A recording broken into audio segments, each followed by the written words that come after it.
ஆனா சத்தியமா சொல்றேன் ப்ரோ, இப்படி ஒரு ட்விஸ்ட் இருக்குன்னு சொல்லிட்டு சுத்தமா எதிர்பார்க்கல ப்ரோ. வீட்டுக்குள்ள ஒரு பணப்பெட்டி எடுத்தனா இவ்வளவு பேர் கதறீங்களா, பணப்பெட்டியை ஏன் எடுத்த நீ தான் டைட்டில் வின்னர் தேவையில்லாத வேலையை பார்த்துட்டேன்னு சொல்லிட்டு இப்ப இவ்வளவு ஓப்பனா பேசுறீங்கல்ல, ஏங்க ஒரு அரை மணி நேரத்துக்கு முன்னாடி சொல்லிருக்க மாட்டீங்களா? ஒரு அரை மணி நேரத்துக்கு முன்னாடி அவன் உங்ககிட்ட வந்து கேட்டான்ல, பெட்டி எடுக்கவான்னு சொல்லிட்டு உங்ககிட்ட எல்லார்ட்டையும் தனித்தனியா வந்து கேட்டானே, அப்ப தலையை மட்டும் சும்மா சும்மா ஆட்டிட்டு விட்டுட்டீங்கல்ல. அந்த டைம் ஓப்பனா சொல்லிருக்கலாம், எடுக்காத நீ தான் டைட்டில் வின்னர்னு சொல்லிட்டு யாரா ஒருத்தர் ஓப்பனா சொல்லியிருந்தா கூட அந்த மனுஷன் பெட்டி எடுத்துக்க மாட்டாருல. அந்த டைம் சும்மா இப்படி தலையை மட்டும் ஆட்டிட்டு ஒரு மாதிரி அவனை கன்ஃபியூஸ் பண்ணி விட்டுட்டு இப்ப பெட்டி எடுத்தோடனே ஒரு டிராமா, இப்ப பெட்டி எடுத்தோடனே அரோரா ஏமாத்திட்டா, விக்ரம் ஏமாத்திட்டான்னு சொல்லி டிராமா. ஆனா இங்க நான் ஒரு ஆள்கிட்ட மன்னிப்பு கேட்டே ஆகணும் ப்ரோ. இந்த இடத்துல நான் அரோரா கிட்டையும் அரோராக்கான சப்போர்ட்டர்ஸ் கிட்ட ஒரு மன்னிப்பை கேட்டுக்கிறேன். ஏன்னா ஃபர்ஸ்ட் நான் ஸ்டாண்ட் கரெக்டா தான் எடுத்தேன். ஃபர்ஸ்ட் இது அரோரா தான் மேனிபுலேட் பண்ணிட்டான்னு சொல்லிட்டு நிறைய விஷயங்கள் வரும்போது அதை பத்தி ஒரு வீடியோ போடும்போது என்னோட ஸ்டாண்டை நான் கரெக்டா எடுத்திருந்தேன். அரோரா வந்து மேனிபுலேட் பண்ண வாய்ப்பே கிடையாது. அவ ஏதோ ட்ரை பண்ணிட்டு இருந்திருக்கா. இந்த மனுஷன் பயத்துல தான் எடுத்திருப்பாரு. ஏன்னா இந்த மனுஷனுக்குள்ள பயம் வந்துட்டு, ஒரு குழப்பம் வந்துட்டு, நமக்கு பெட்டி கிடைக்காதோ, நமக்கு டைட்டில் கிடைக்காதோ, ரெண்டுமே கிடைக்காம நம்ம நடுவில் நின்றுமோன்னு சொல்லிட்டு அந்த மனுஷனுக்கு பயம் வந்துட்டு பயத்துல தான் அந்த மனுஷன் எடுத்திருப்பாருன்னு சொல்லிட்டு ஃபர்ஸ்ட் கரெக்டா தான் ஸ்டாண்ட் எடுத்தேன். ஆனா ப்ரோமோன்னு ஒண்ணு விட்டீங்க பாருங்க, சத்தியமா சொல்றேன் ப்ரோ, உண்மையான எச்ச அரோரா கிடையாதுங்க. இந்த ப்ரோமோவை எடிட் பண்ணி விட்டான் தெரியுமா, அவன் தான் உண்மையான எச்ச. இப்படி ஒரு பிளான் போட்டு எடிட் பண்ணிருக்கீங்க தெரியுமா, நீங்க தாங்க எச்ச. எவ்வளவு அழகா பிளான் போட்டு அந்த பொண்ணுக்கான கட்டை அங்க இங்கமா வச்சு அந்த பொண்ணை சிரிக்கிற மாதிரி காமிச்சு ஏதோ வந்து அப்படியே அரோரா தான் பிளான் போட்டு அப்படியே வினோத் அந்த பெட்டி எடுக்க வச்ச மாதிரி ஒரு பிம்பத்தை கிரியேட் பண்ணீங்க தெரியுமா. சத்தியமா சொல்றேங்க, நீங்க தான் எச்ச. இப்படி ஒரு பிளான் எதுக்கு போடுறீங்க? ஓ, அந்த ஃபினாலே ஸ்டேஜ்ல திவ்யாவையும் சபரி ஏத்துறதுக்கு, இந்த வெங்காயத்தை மேலே ஏத்துறதுக்கு இவ்வளவு பெரிய பிளான் போட்டுட்டு இருக்கீங்களா? நொய் வெங்காயத்தை மேலே ஏத்துறதுக்கு இவ்வளவு பெரிய திட்டம் என்ன? லைவ்ல போய் பார்த்தா அப்படியே டிஃபரெண்ட் ப்ரோ. லைவ்ல போய் பார்த்தா அப்படியே டிஃபரெண்ட். ப்ரோமோக்கும் அங்க லைவ் உள்ள கண்டென்ட்டுக்கும் சமமே கிடையாது. ரெண்டுமே வேறையா இருக்கு. ஆக்சுவலா வீட்டுக்குள்ள ஒரு டாஸ்க் வச்சாங்கல்ல, என்ன டாஸ்க்? அந்த பொலமுனா காசு தரும்னு சொல்லிட்டு கடைசி ஒரு டாஸ்க் வச்சிருப்பாங்க. அப்ப அந்த டாஸ்க் முடிச்சோன்னே எல்லாருமே கால்குலேட் பண்ணாங்க அந்த பெட்டிக்குள்ள எவ்வளவு இருக்குன்னு சொல்லிட்டு. அப்ப 18 லட்ச ரூபா அந்த பெட்டிக்குள்ள இருக்குன்னு சொல்லிட்டு எல்லாருக்கும் தெரிஞ்சு போச்சு. அப்ப 18 லட்ச ரூபா அங்க இருக்குன்னு ஒவ்வொருத்தரா யோசிக்கிறாங்க என்ன பண்ணலாம்னு சொல்லிட்டு. இதுல சபரியை பொறுத்தவரைக்கும் அவர் பெருசா கண்டுக்கல, சாண்ட்ரா பொறுத்தவரைக்கும் கண்டுக்கல, விக்கல் சிக்கரமை பொறுத்தவரைக்கும் 20 லட்சம் வந்தா வேணா பாக்கலாம்னு சொல்லிட்டு அவர் யோசிச்சுட்டு இருக்காரு. 20 இல்லாட்டினா ஒரு 23 அந்த மாதிரி வந்தா டாக்ஸ் எல்லாம் பிடிச்சு போயிட்டு ஒரு 19 20 நம்ம கிட்ட கிடைக்கும்னு சொல்லிட்டு அந்த மனுஷன் யோசிச்சுட்டு இருக்காரு. அங்க பக்கத்துல உட்காந்துருக்க அரோரா தான் வந்து திட்டம் போடுறாங்க. சரி, ஓகே, இங்க 18 லட்சம் இருக்கு, நான் இப்ப எடுத்துட்டு போனா என்னோட சம்பளம், என்னோட படிப்புன்னு சொல்லிட்டு அந்த பொண்ணு உட்காந்து அவளுக்காக மட்டும் தான் யோசிக்கிறா. அவ வந்து எங்கேயுமே கானா வினோத்தை எடுக்க வைக்கணும்னு சொல்லிட்டு பிளான் எல்லாம் போடல. அவளுக்காண்டி யோசிக்கிறா. நம்ம விக்ரம் கிட்ட உட்காந்து கேட்டுட்டு இருக்கா, எடுத்தா கரெக்டா இருக்குமா கொஞ்சம் சொல்லுங்கன்னு சொல்லிட்டு. அப்ப அந்த இடத்துல விக்ரம் என்ன சொல்றாரு, உனக்கு தெரியும், உன்னோட தேவைகள் உனக்கு தெரியும், உனக்கான முடிவு இது கரெக்ட்னு நினைச்சதுன்னா நீ எடுத்துக்கோன்னு சொல்லி சொல்றாங்க. அப்ப அந்த பொண்ணு அங்க என்ன பண்ணுது தெரியுமா, சரி ஓகே நான் எடுக்கலான் இருக்கேன், வாங்க ஒவ்வொருத்தர நம்ம கடைசியா போட்டோ எடுத்துக்கலாம்னு சொல்லிட்டு ஃபர்ஸ்ட் நம்ம வினோத்தை கூட்டு ஒரு போட்டோ, அதுக்கப்புறம் நம்ம விக்ரம கூட்டு ஒரு போட்டோ, எல்லாம் அந்த கார்டன் ஏரியா தான் நடக்கும். ஓகேவா, கார்டன் ஏரியா அப்படி பண்ணிட்டு இருக்காங்க.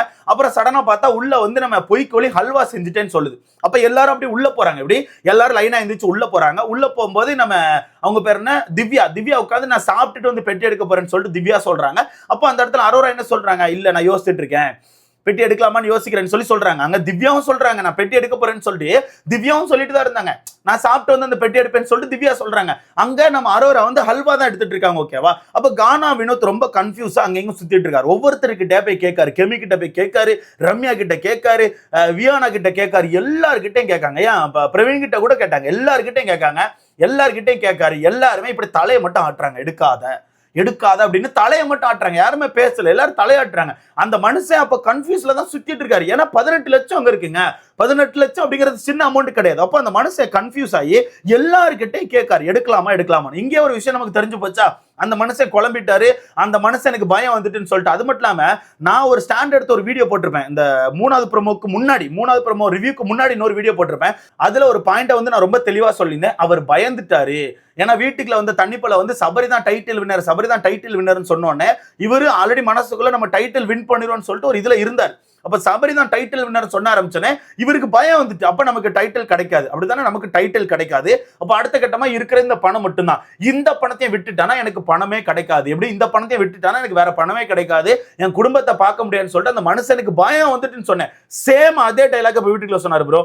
சேம் அதே டைலாக வீட்டுக்குள்ள பிரவீன் கிட்ட சொல்றாரு. சோ அவர் பயத்துல எல்லார்கிட்டயுமே கேட்காரு, பெட்டி எடுக்கலாமான்னு சொல்லி கேட்காரு. எல்லாருமே தலையை மட்டும் ஆட்டுறாங்க. இதுல கெமிலாம் ஓப்பனா சொல்லிச்சு, கெமிலாம் வந்து நோ நோ நோ நோ அப்படின்னு சொல்லிட்டு அந்த பொண்ணு தலையாட்டுது. அப்ப அந்த இடத்துல இருந்த அரோரா என்ன பண்ணுச்சுன்னா அல்வாவை போட்டுட்டு அப்புறம் அந்த பொண்ணுக்கு மனசு மாறிட்டு சரி பெட்டி எடுத்துடலாம்னு சொல்லிட்டு அந்த பொண்ணு முடிவு பண்ணிட்டு அப்ப அல்வாவெல்லாம் அங்க வச்சுட்டு என்ன பண்ணுதுன்னா நேரா உள்ள போயிட்டு சபரி கிட்ட சொல்றா நான் எடுக்க போறேன்னு சொல்லிட்டு. சபரி கிட்ட சொல்றா, விக்ரம்கிட்ட சொல்றேன். அங்க வினோத் கிடையாது. நீங்க சொல்ற மாதிரி வினோத்தை அந்த பொண்ணு மேனிபுலேட் பண்ணிச்சுன்னா வினோத் பக்கத்துல இருந்திருக்கணும். ஆனா பக்கத்துல வினோத் கிடையாது. பக்கத்துல வினோத் கிடையவே கிடையாது. இதெல்லாம் தனியா ஒரு பெட்ரூம்ல நடக்குது. வினோத் வெளியே ஹல்வா வச்சுட்டு சுத்திட்டு இருக்காரு.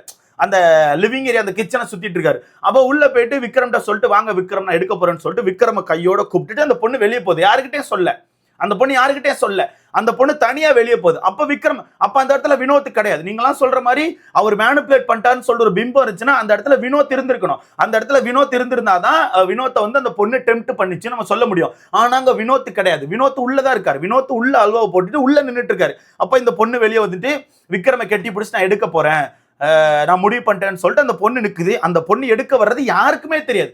விக்ரமுக்கு மட்டும்தான் தெரியும். ஓகேவா, விக்ரம் மட்டும் தான் அங்க நிற்காப்ல. அப்ப அந்த பொண்ணு எடுக்கிறதுக்கு ரெடி ஆகுது. அப்ப பிரவீன் கரெக்டா வராப்ல. பிரவீன் வந்து பார்த்துட்டு இருக்காப்ல. அப்ப இந்த பொண்ணு எடுக்கிறதுக்கு முடிவு பண்ணிச்சு. ஓகே நான் எடுக்கிறேன்னு சொல்லிட்டு கையை நீட்டிட்டு ஒரு கொஞ்ச நேரம் கையை நீட்டுது. அப்புறம் அந்த பெட்டியில கை வச்சிச்சு. அந்த பொண்ணு பெட்டியில கை வச்சுட்டு தூக்கல. பெட்டியில கை வச்சுட்டு என்ன பண்ணிச்சுன்னா ஐயோ அப்படி சொல்லிட்டு யோசிக்குது. ஏன்னா பல தடவை யோசிக்க வேண்டியிருக்கும். அந்த பொண்ணு முன்னாடியே சொல்லிருந்துச்சு நான் எடுக்க மாட்டேன்னு சொல்லிட்டு. ஏன்னா என் டிக்கெட் ஃபினல் இருக்கலாம் எடுக்க மாட்டேன்னு சொல்லிட்டு. அதனால அந்த பொண்ணு யோசிக்குது. இந்த கேப்ல தான் வினோத் ஓடி வராரு. இந்த கேப்ல தான் வினோத் உள்ள இருந்து ஓடி வராரு. ஓகேவா, உள்ள இருந்து ஓடி வந்தவர் டக்குன்னு பாக்காரு என்ன இங்க ஏதோ சம்பவம் நடக்குன்னு சொல்லிட்டு பாக்காரு. அப்ப அவருக்கு பயம் கூட கொஞ்சம் வந்துட்டு. அப்ப நமக்கு டைட்டிலும் கிடைக்காது, இந்த பணப்பெட்டியை வேற இவ எடுக்க போறேன்னு அப்ப நமக்கு ஒண்ணுமே கிடைக்காதான்னு சொல்லிட்டு அந்த மனுஷனுக்கு பயம் வருது. அப்ப அந்த மனுஷன் என்ன பண்றாருன்னா ஹல்வா வந்து ஊட்டி விட்டுட்டு இருக்காரு. ஹல்வா வந்து அரோரா ஊட்டி விட்டுட்டு இருக்காரு. அப்ப அந்த பொண்ணு அதுல ஒரு வார்த்தை சொல்லுது நான் எடுக்க போறேன்னு சொல்லிட்டு அந்த பொண்ணோட கைவிட போது டப்புனு ஒரு தூக்கிட்டார். சோ இங்க உங்களுக்கு ஒரு விஷயம் புரியுதா? அந்த பொண்ணு எடுக்கிறதுக்கு ரெடி ஆயிட்டா. அவ எல்லா விஷயத்தையும் கால்குலேட் பண்ணி சரி நம்ம எடுத்துறோம்னு சொல்லிட்டு அந்த பொண்ணு முடிவு பண்ணி தான் அங்க போயிருக்கா. ஆனா இதை பார்த்த கானா வினோத் நமக்கு இந்த பெட்டியும் கிடைக்காதுன்னு சொல்லிட்டு பயந்து அந்த பெட்டியை தூக்கிட்டாரு. பயத்துலதான் தூக்கி இருக்காரு.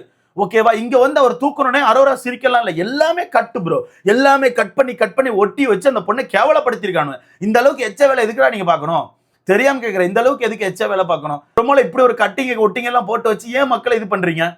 ஏன் இந்த அளவுக்கு அந்த பொண்ணுக்கு ஹர்ட் வாங்கி கொடுத்துட்டு இருக்கீங்க? ஏன் இவ்வளவு நெகட்டிவ் வாங்கி கொடுக்குறீங்க? அங்க அந்த பொண்ணு ஷாக் ஆகி போய் நிக்கு. இவர் பொட்டியோட அங்க போய் நின்றுட்டு இருக்காரு. அந்த பொண்ணு லிட்டரலி ஷாக் ஆகி போய் நிக்கு. ஏன் அங்க எல்லாருமே ஷாக் தான். விக்கல் சிக்கரை மட்டும் தான் என்னது இது எடுத்துட்டாரான்னு சொல்லிட்டு பாக்காங்க. மத்தபடி எல்லாருமே ஷாக்ல இருக்காங்க. அதுக்கப்புறம் தான் ஒவ்வொருத்தரா கெட்டி பிடிச்சி ஏன் எடுத்தேன்னு சொல்லி அழுறாங்க. ஒரு சில பேர் காதுக்குள்ள போய் சொல்றாங்க நீ தான் வின் பண்ணிருப்பேன்னு சொல்லிட்டு. அதுக்கப்புறம் தான் அந்த மனுஷன் உடஞ்சு அழ ஆரம்பிக்கிறாப்ல. போச்சேன்னு சொல்லிட்டு. அதுக்கப்புறம் தெரிஞ்சு போச்சு நம்ம தான் வின்னர் போலன்னு சொல்லிட்டு. ஏன்னா ரம்யா காதுக்குள்ள சொல்லிட்டாங்கன்னு நினைக்கிறேன் கெட்டி பிடிச்சி. அதுக்கப்புறம் அந்த மனுஷனுக்கு தெரிஞ்சு போச்சு. அந்த மனுஷன் உடஞ்சு அழுறாப்ல. பிரவீனை பிடிச்சி அழுறாப்ல. அங்கதான் பிரவீன் கிட்ட ஒரு வார்த்தை சொல்லுவாப்ல. வீட்டுக்குள்ள போய் அழுதுட்டு இருக்கும்போது பிரவீன் கிட்ட சொல்றாப்ல, இல்லடா எனக்கு போதும்டா, எனக்கு போதும்டா, அந்த டைட்டிலும் கிடைக்காம இதுவும் கிடைக்காம போயிடுச்சுன்னா எனக்கு ஒண்ணுமே பண்ண முடியாதுடா. எனக்கு என் குழந்தைகளை பார்க்கணும்டா. 1 வயசு பையன்டா, நடக்க தெரியாம இருந்த டைம்ல நான் விட்டுட்டு வந்தேன்டா. இந்த வீட்டுக்குள்ள வந்துதான் அவன் நடந்தான். அப்பதான் நான் பார்த்தேன் நடக்கிறதே. அது போதும்டா, எனக்கு என் பையனை பார்த்துக்கணும்டா, என் குழந்தைகளை பார்த்துக்கணும்டா, எனக்கு அது போதும்டான்னு சொல்லிட்டு அந்த மனுஷன் வீட்டை நினைச்சுதான் அழுறாப்ல. இங்க யாருமே அந்த மனுஷனை ட்ரிகர் பண்ணல. அந்த மனுஷன் பயந்துட்டாரு. இங்க தண்ணிப்பழம் அழுதாரு பாத்தீங்களா? தண்ணிப்பழம் ஸ்டார்டிங் ஒரு பெட்டி எடுத்தோன்னே அவர் வந்து இல்ல நீ வந்து ஏதோ எமோஷனல் எடுத்திருக்கீங்க, கணக்கு நல்லா யோசிங்க வினோத் சார் சொல்லிட்டு சொல்றாப்ல. பரவாயில்ல, அந்த கல்லுக்குள்ளே கொஞ்சம் ஈரோ இருக்குன்னு சொல்லுவாங்கல்ல, அந்த மாதிரி தண்ணிப்பழம் என்னதான் லூசு மாதிரி பண்ணாலும் அந்த மனுஷனுக்குள்ளேயும் ஐயோ இவர் டைட்டில் வினர் ஏன் இவர் எடுத்தாருன்னு சொல்லிட்டு யோசிச்சிருக்காரு. அப்போ வினோத் சார் எமோஷனல் எடுத்துட்டீங்க, நீங்க வைங்கன்னு சொல்லிட்டு சொல்லிட்டு இருக்காப்ல. இருந்தாலும் அந்த இடத்துல பொய்க்கோழி சபரி எப்பா நோய் இந்த பொய்க்கோழி எல்லாம் எவனா அடிச்சு வெளியே தூக்கிடுங்கப்பா. எப்பா நோய் எங்க அண்ணன் தான் வின்னர், உங்க அண்ணன் வின்னர் தான் அவன் எடுத்துட்டான்னு சொல்லிட்டாங்க. மொத்த பேரும் கடுப்புல இருக்காங்க. நோய் எங்க அண்ணன் தான் வின்னர். இதுல சபரி வேற கானா வினோத்தை பேசவே விடாம நோய் நீ எடுத்துட்டா அழுதுகிட்டே இருக்கானு. சரி, அப்புறம் கடைசியில் டீலக்ஸ் ரூம்ல கூட்டு உள்ள போய் உட்கார வச்சா பிக் பாஸ் பேசி இந்த மனுஷன் அழுதுட்டாரு ப்ரோ. அதுதான் அது. டீலக்ஸ் ரூமுக்கு போறதுக்கு முன்னாடி வெளியே வச்சு பிக் பாஸ் பேசினாரு. உடஞ்சிட்டாரு அந்த மனுஷன். ஒரு மாதிரி விக்குன்னு வந்துட்டு அந்த மனுஷனுக்கு. அப்புறம் உள்ள போய் உட்காந்து பேசிட்டு இருக்காரு. அங்க பேசிட்டு இருக்கும்போது தான் எல்லாரை பத்தி சொல்லும் போது அங்க அரோரா ஒரு வார்த்தை விடுவாப்பா. அந்த வார்த்தையை பிடிச்சி வச்சுட்டு இந்த ரம்யாவும் இந்த பொய்க்கோலையும் வரத்து இருக்க அப்பா. அங்க வந்து நம்ம அவர் பேர் என்ன கானா வினோத் வந்து அரோராக்கான கையை பிடிச்சி நீ எடுத்திருப்பியான்னு சொல்லி கேட்கும்போது தெரியல எடுத்திருக்க மாட்டேன் அப்படி சொல்லிட்டு அந்த பொண்ணு தலையாட்டுது. ஆனா அந்த பொண்ணு எடுத்திருக்கோங்கிறது நம்ம எல்லாருக்கும் தெரியும். ஏன்னா லைவ்ல கானா வினோத் எடுத்தோன்னே பிரவீன் பக்கத்துல போய் உடஞ்சு இப்படி உட்கார்ந்துருக்கு. பணம் போச்சேன்னு சொல்லிட்டு அந்த பொண்ணு உட்கார்ந்துருக்கு. லைவ் பார்த்தா மட்டும் தான் தெரியும் அந்த பொண்ணு அப்படிதான் உடஞ்சு உட்கார்ந்துருக்கு. ஏன்னா அந்த பொண்ணு எடுக்க போன பொண்ணு பணம் போச்சேன்னு சொல்லிட்டு அந்த பொண்ணு உடஞ்சு உட்கார்ந்துருக்கு. ஓகேவா, அப்ப அந்த இடத்துல இல்ல எடுத்திருக்க மாட்டேன் அப்படின்னு சொல்லிட்டு அந்த பொண்ணு உட்கார்ந்து வளரிட்டு இருக்கு. பார்த்தா தண்ணிப்பால் அழுதுட்டாரு. என்னங்க இப்படி பண்றீங்கன்னு சொல்லிட்டு தண்ணிப்பால் அழுறாரு. முதல் முறையா தண்ணிப்பால் அழுது பாக்குறேங்க. முதல் முறையா தண்ணி பழம் அழுது பாக்குறேன். அந்த மனுஷன் எவ்வளவு போல்டான ஆள் தெரியுமா? அந்த மனுஷன் அழுது பாக்குறேன். அவரு உடஞ்சு அழுறாரு. மொத்த வீடும் அழுது. இதுல விக்கல் சிக்கரம் தான் பெருசா அழல. விக்கல் சிக்கரமும் அழல, சாண்ட்ராவும் அழல. சாண்ட்ராலாம் சுத்தமா அழுகல. என்ன கதைன்னு தெரியல. அவங்களுக்குலாம் ஏதாவது சொல்லி அனுப்புனாங்களா, நீங்க தான் டைட்டில் வின்னர்னு சொல்லிட்டு, என்னமோ தெரியல. சாண்ட்ராலாம் அழவே இல்லை. சாண்ட்ராலாம் சுத்தமா அழல. இதெல்லாம் முடிஞ்சதுக்கு அப்புறம் கடைசியில வெளியே பார்த்தா திவ்யா கிட்ட வந்து நம்ம பொய்க்கொலி உட்காந்து பேசிட்டு இருக்கு. இப்படி அவங்களாம் இப்படி பண்ணிட்டாங்க, இவங்க இப்படி பண்ணிட்டாங்க, இவர் தான் டைட்டில் வின் பண்ணிருக்கணும், இவர் தான் ஓட்டிங்ல மேல இருந்தாரு, இப்படி பண்ணிட்டாங்க அப்படி பண்ணிட்டாங்கன்னு சொல்லிட்டு எல்லாருமே ரிவீல் பண்ணிட்டாங்க. எல்லாருமே கானா வினோத் தான் டைட்டில் வின்னர் அப்படிங்கிற விஷயத்தை ரிவீல் பண்ணிட்டாங்க. எல்லாருமே ரிவீல் பண்ணிட்டாங்க, ஒருத்தர் விடாம. அப்போ எல்லாருக்கான மூஞ்சி அங்க மாறுது. விக்ரம்கான மூஞ்சி மாறுது, சபரிக்கான மூஞ்சி வருது, திவ்யாக்கான மூஞ்சி, எல்லாருக்கான மூஞ்சி அங்க மாறுது. ஓகேவா? அங்கதான் ரம்யா டக்குன்னு வந்து இருந்துட்டு இது பிளான் போட்டு பண்ணிட்டாங்க, இது சரியான ஸ்கெட்ச், அரோரா பிளான் போட்டா, விக்ரம் பிளான் போட்டாங்க. ஏதாச்சும் அரமெண்டல் மாதிரி பேசக்கூடாது. ஓகேவா? நீங்க 2 பேருமே இந்த வீட்டுக்குள்ள இருக்கிற வரதுக்கு கானா வினோத்துக்கு ஆப்போசிட்டா பிளே பண்ண ஆட்கள் தான் நீங்க 2 பேரும். ஓகேவா? நீங்க 2 பேரும் இந்த வீட்டுக்குள்ள இருக்க வரதுக்கு கானா வினோத்துக்கு ஆப்போசிட்ல தான் இருந்தீங்க. முக்கியமா அந்த பொய்க்கொலையில ஃபுல்லா கானா வினோத்துக்கு ஆப்போசிட். அந்த சுகர் மேட்டரை வச்சு 2 வாரம் அழுதுச்சு. ஓகேவா? வெளியே வந்துட்டு கானா வினோத்துக்கு இருக்க அந்த சப்போர்ட்டை பார்த்துட்டு உள்ள போயிட்டு அப்படியே கானா வினோத்துக்கு சொம்பு தூக்குறாங்களாம். நீங்க வெளியே வந்து பாருங்க, கானா வினோத் தான் டிசர்வ், அவர் தாங்க மாசு, அவர் தான் உண்மையா பயங்கரமா பிளே பண்ணியிருக்காருன்னு சொல்லி முட்டு. அது எங்களுக்கு தெரியும், அது எங்களுக்கு தெரியும். நீ இந்த வீட்டுக்குள்ள இருக்குமா அப்படியே தான் பேசியிருக்கியா? வெளியே வந்து பார்த்துட்டு மக்களுக்கான சப்போர்ட்டை பார்த்துட்டு உள்ள போய் பல்ட்டி அடிக்கிறது. உடனே அரோரா பிளான் போட்டா, என்னடா பிளான் போட்டா? டேய், பிளான் போட்டா அவர் முன்னாடி வச்சு போடுறதா பிளான்ரா. அவர் எங்கேயோ சுத்திட்டு இருக்காரு, அவர் குழப்பத்துல அங்கேயும் சுத்திட்டு இருக்காரு. இந்த பொய்க்கோலியே சொல்லுது, என்ன தனியா கூட்டு போய் டீலக்ஸ் ரூம்ல வச்சு கேட்டாரு பெட்டி எடுக்கவான்னு சொல்லிட்டு, நான் வந்து வேண்டான்னு சொல்லி தலையாடினேன்னு சொல்லிட்டு. அவர் கன்ஃபியூஸ்ல சுத்தி இருக்காரு, ஃபுல்லா ஒரு குழப்பத்திலே சுத்தி இருக்காரு. என்ன பண்ண டைட்டிலும் கிடைக்காம இந்த பணப்பெட்டியும் கிடைக்கலன்னா நமக்கு காசு கிடைக்காது, என்ன பண்ணன்னு சொல்லிட்டு குழப்பத்துல சுத்தி இருக்காரு. அதுதான் உண்மை, சொல்லப்போனா அதுதான் உண்மை. அது தெரியாம பிளான் போட்டாங்க அப்படின்னு சொல்லி குதிச்சிட்டு இருக்கு. 2 பேரும் கொஞ்சம் சாத்தின்னு இருக்கீங்களா? 2 பேரும் கொஞ்சம் சாத்தின்னு இருக்கீங்களா? அங்க அந்த பொண்ணு எடுக்க போச்சா? இப்ப பார்க்க போனா நியாயப்படி ஏமாந்து உட்கார்ந்து இருக்கிறது அரோரா. அது பணப்பெட்டி எடுக்க கையெல்லாம் வச்சுட்டு கை எடுத்துட்டு அடுத்த போகும்போது அவர் தூக்கிட்டு போயிட்டாரு. இதுல ட்ரிகர் பண்ணி புஷ் பண்ணி எடுக்க வச்சாங்களாம். விக்கல் சிக்கரம்ல செவனேன்னு சுத்திட்டு இருந்தான். அவர் கன்ஃபியூஸ்ல இருந்ததே உங்களுக்கு தெரியலையாப்பா? அவர் உங்க எல்லார்கிட்டயும் வந்து கேட்காரு, எடுக்கலாமா. எதுக்கு அப்ப கேட்காரு? அவர் ஒரு மாதிரி குழம்பிட்டாரு. மொத்தத்தில் முடிச்சு விட்டாங்க. அரோரா மேல தப்பே கிடையாதுங்க. நான் திரும்பியும் சாரி கேட்டுக்கிறேன். அந்த 3வது ப்ரோமோவை இப்படி ஒரு கேவலமா ஒரு எடிட்டை போட்டு நம்ம நம்ப வச்ச அந்த டீமை தான் அடிக்கணும். ரொம்ப மோசமா வேலையை பார்த்துருக்காங்க. இதுல தண்ணி பழம் அழுதுட்டாரு. அதுதான் கொஞ்சம் ரொம்ப டிஃப்ரெண்டா இருந்தது. தண்ணி பழம் அழுதுட்டாரு. சபரி மட்டும்தான் நோய் வந்துட்டே இருக்கான் ப்ரோ. 24 அந்த வெங்காயம் நோய் வந்துட்டு இருக்கு. அதுல விக்கல் சிக்கரமை பொறுத்தவரைக்கும் ஸ்ட்ராங்கா இருக்காப்புல, சாண்ட்ராவும் ஸ்ட்ராங்கா இருக்காங்க. என்ன கதனே தெரியல. பார்க்கலாம். மொத்தத்தில் பிக் பாஸ்டர் நல்லபடியா பேசிட்டு, நீங்க தான் அந்த வீட்டோட சூப்பர் ஸ்டார், ராக் ஸ்டார்ன்னு சொல்லிட்டு அந்த மனுஷன் பயங்கரமா பேசி வழி அனுப்பி வச்சிருக்காப்ல.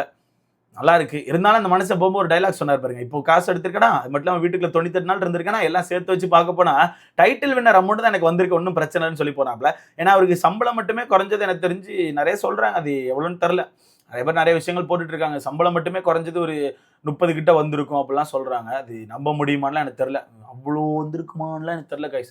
30 வந்திருக்குமா 20 வந்திருக்கும் சம்திங்லாம் சொல்றாங்க. மொத்தம் எப்படி பார்க்க போனாலும் அவர் ஒரு 48 lakhs 47 lakhs 46 lakhs கிட்ட சம்பாதிச்சிருப்பாருன்னு சொல்லி போட்டிருக்காங்க. அது எப்படின்னு தெரியல. அப்படி சம்பாதிச்சிருந்தானா ஓகே தான்ப்பா. அவருக்கான குடும்பத்தை அவர் நல்லபடியாக பார்த்துக்கிட்டா ஓகே தான். இதை பற்றி உங்களுக்கான கருத்துன்னு சொல்லிட்டு மறக்காம கமெண்ட்ல போடுங்க. வீடியோ லைக் பண்ணிக்கோங்க, சேனலை சப்ஸ்கிரைப் பண்ணிக்கோங்க. அடுத்த வீடியோல பார்க்கலாம்.